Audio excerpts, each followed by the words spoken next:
They say your circumstances at birth don't determine your destiny. But when you're standing in an orphanage watching other children get adopted while you remain invisible, those words feel hollow. This is the story of Michael Chen, a boy who had every reason to give up, but instead built an empire from absolutely nothing. Michael's story begins in the winter of 1985, in a small orphanage in San Francisco's Chinatown. His parents died in a car accident when he was just 3 years old.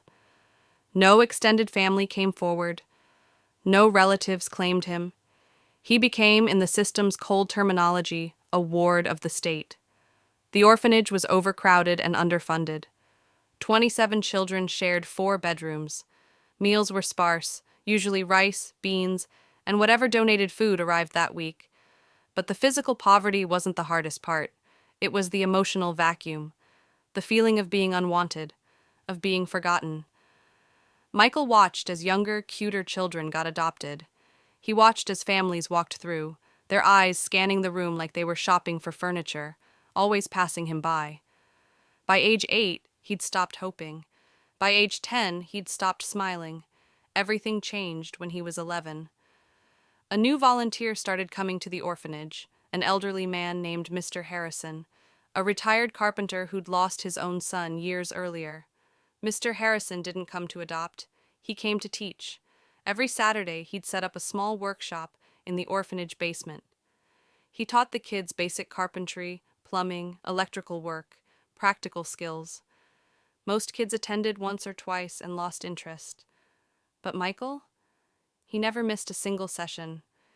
"You know why I teach you this?" Mr. Harrison asked him one day, as Michael carefully measured a piece of wood.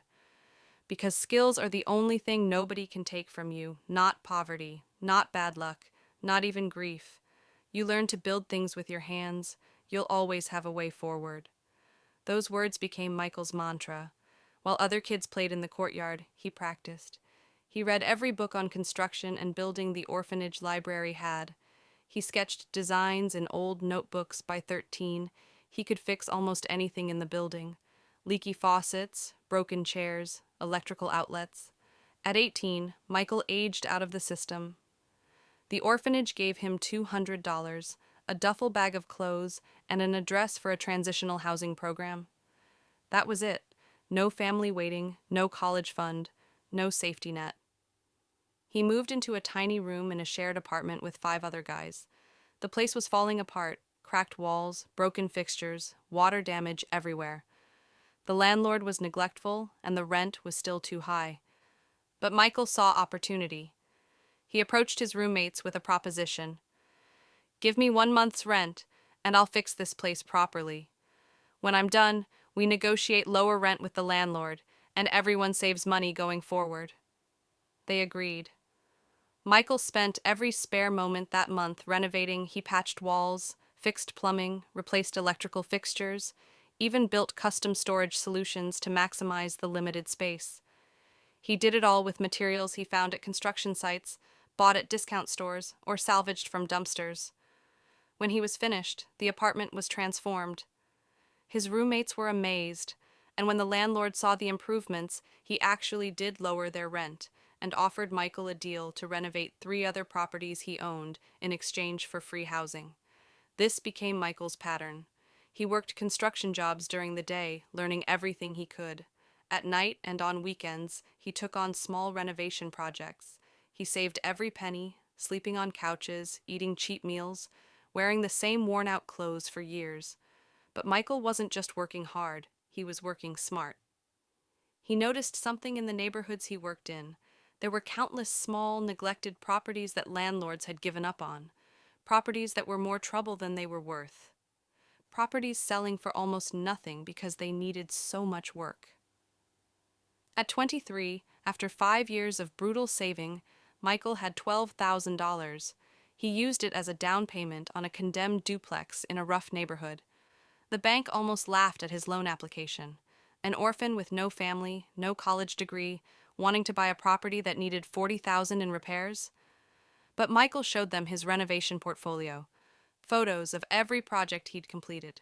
He showed them his detailed plan. He showed them the math they gave him the loan. Barely. At a terrible interest rate. but they gave it to him. Michael moved into one half of the duplex while it was still partially condemned, no heat, holes in the roof, rats in the walls. He worked 16-hour days, 8 hours at his construction job, then 8 more hours renovating his property. It took him 14 months. 14 months of living in construction zone squalor. 14 months of showering at the gym because his plumbing didn't work. 14 months of being so tired he'd fall asleep with tools in his hands. But when he was finished, that condemned duplex was beautiful. He rented out both units, one to a young family, one to a graduate student.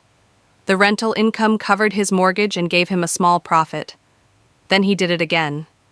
He found another neglected property, bought it cheap, lived in the mess while renovating it, then rented it out, and again, and again. By 30, Michael owned 11 rental properties. By 35, he owned 43. He'd built a property management company, hired a small team, and was earning over 6 figures annually in rental income alone. But Michael never forgot where he came from. As his wealth grew, so did his commitment to giving back. He started small, donating tools and materials to the orphanage where he grew up, funding the workshop program that Mr. Harrison had started, but he wanted to do more. At 37, Michael launched the Build Your Future Foundation. The program identified teenagers in foster care and orphanages who were approaching 18, kids who were about to age out with nothing, just like he had. The foundation gave them free training in construction trades, helped them find employment, and provided mentorship. But Michael's innovation went further. For every student who completed the program, his foundation would help them purchase their first property, providing the down payment assistance and renovation support that banks wouldn't. These young adults would live in the properties while fixing them up, learning valuable skills and building equity simultaneously. "I'm not giving them charity," Michael explained in an interview. "I'm giving them what I had to fight for, a chance, a skill set, and a first step on a ladder that actually leads somewhere." The program was revolutionary. Success rates were extraordinary. Within 5 years, over 200 young adults had gone through the program. 83% now owned property. Many had started their own small businesses. Some had become wealthy in their own right. Michael's story caught national attention. He was featured in Forbes, interviewed on major networks, invited to speak at conferences, but he remained remarkably humble. He still drove a modest car, still lived in one of his renovated properties, still wore work boots and jeans most days. "People call me a self-made millionaire," he once said. "But that's not accurate. Mr. Harrison made me. The volunteers at the orphanage made me. Every person who gave a kid like me a chance made me. I just refused to waste what they gave me." At 42, Michael sold a portion of his real estate portfolio for $18 million. He used the money to expand his foundation nationally, launching chapters in 12 cities. He also endowed a permanent workshop program at his childhood orphanage, ensuring that future kids would have the same opportunity he had today. At 50, Michael Chen's net worth exceeds $60 million. He owns over 200 properties, runs a successful construction company, and his foundation has helped over 1,000 young people transition from the foster system to homeownership and financial stability. But if you ask him about his greatest achievement, he won't talk about the money. He'll tell you about the letters he receives, letters from young adults who were about to give up, who felt invisible and forgotten, who thought they had no future, until his program gave them tools, training, and a chance. "I was that kid," Michael says. "The one nobody wanted, the one everyone forgot. I know what it feels like to be nothing in a world that demands you be something. That's why this work matters. Because I'm not saving these kids, I'm just showing them what I learned. You don't need a family fortune or a prestigious background. You need skills, determination, and someone who believes you're worth the investment."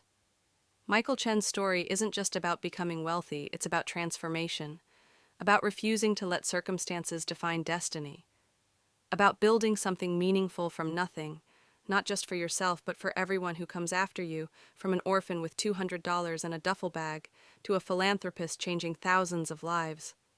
That's the power of resilience, skill, and the unwavering belief that you are worthy of more.